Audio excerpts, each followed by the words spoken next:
1 Kings chapter 2.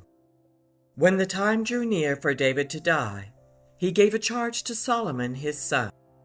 I am about to go the way of all the earth, he said. So be strong, act like a man, and observe what the Lord your God requires. Walk in obedience to him and keep his decrees and commands, his laws and regulations, as written in the law of Moses.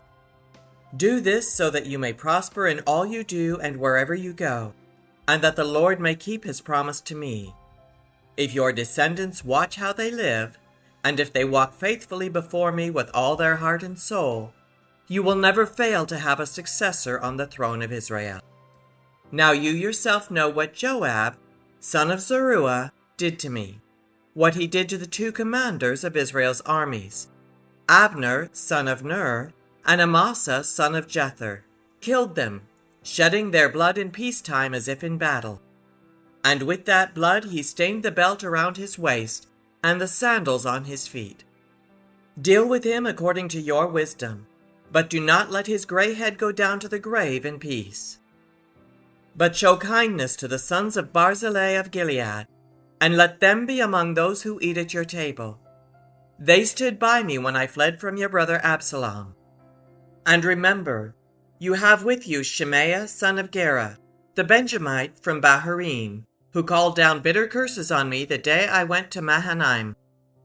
When he came down to meet me at the Jordan, I swore to him by the Lord, I will not put you to death by the sword. But now, do not consider him innocent. You are a man of wisdom. You will know what to do with him. Bring his gray head down to the grave in blood. Then David rested with his ancestors and was buried in the city of David. He had reigned 40 years over Israel, 7 years in Hebron, and 33 in Jerusalem. So Solomon sat on the throne of his father David, and his rule was firmly established. Now Adonijah, the son of Haggith, went to Bathsheba, Solomon's mother. Bathsheba asked him, "Do you come peacefully?" He answered, "Yes, peacefully." Then he added, "I have something to say to you." "You may say it," she replied. "As you know," he said, "the kingdom was mine. All Israel looked to me as their king. But things changed, and the kingdom has gone to my brother, for it has come to him from the Lord. Now I have one request to make of you. Do not refuse me." "You may make it," she said. So he continued, "Please ask King Solomon, he will not refuse you, to give me Abishag the Shunammite as my wife." "Very well," Bathsheba replied, "I will speak to the king for you." When Bathsheba went to King Solomon to speak to him for Adonijah, the king stood up to meet her, bowed down to her, and sat down on his throne. He had a throne brought for the king's mother, and she sat down at his right hand. "I have one small request to make of you," she said.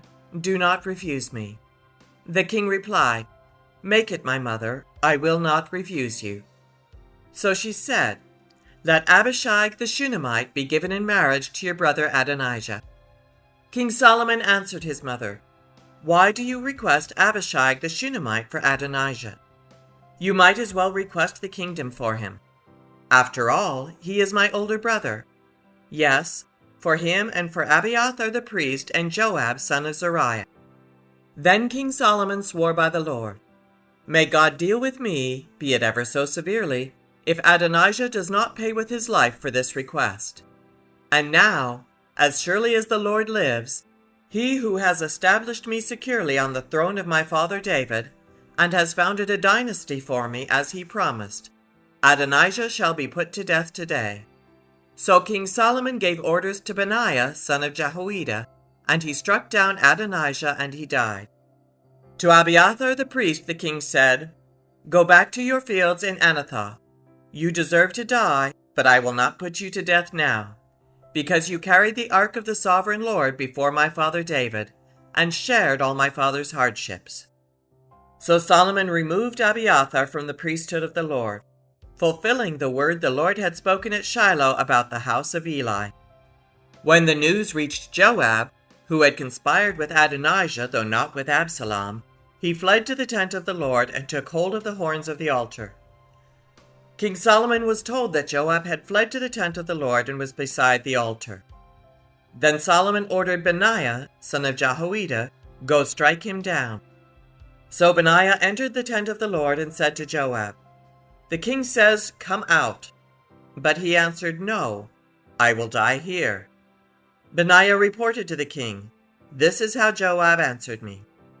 Then the king commanded Benaiah, 'Do as he says. Strike him down and bury him, and so clear me and my whole family of the guilt of the innocent blood that Joab shed. The Lord will repay him for the blood he shed, because without my father David knowing it, he attacked 2 men and killed them with the sword. Both of them, Abner son of Ner, commander of Israel's army, and Amasa son of Jether, commander of Judah's army, were better men and more upright than he.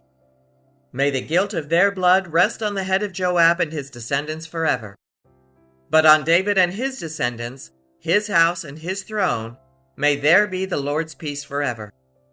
So Benaiah, son of Jehoiada, went up and struck down Joab and killed him, and he was buried at his home out in the country. The king put Benaiah, son of Jehoiada, over the army in Joab's position, and replaced Abiathar with Zadok the priest. Then the king sent for Shemaiah and said to him, "Build yourself a house in Jerusalem and live there, but do not go anywhere else. The day you leave and cross the Kidron Valley, you can be sure you will die. Your blood will be on your own head." Shemaiah answered the king, "What you say is good. Your servant will do as my lord the king has said." And Shemaiah stayed in Jerusalem for a long time. But 3 years later, 2 of Shemaiah's slaves ran off to Achish, son of Maacah, king of Gath. And Shemaiah was told, "Your slaves are in Gath." At this, he saddled his donkey and went to Achish at Gath in search of his slaves. So Shemaiah went away and brought the slaves back from Gath. When Solomon was told that Shemaiah had gone from Jerusalem to Gath and had returned, the king summoned Shemaiah and said to him, "Did I not make you swear by the Lord and warn you, on the day you leave to go anywhere else, you can be sure you will die? At that time you said to me, 'What you say is good, I will obey.'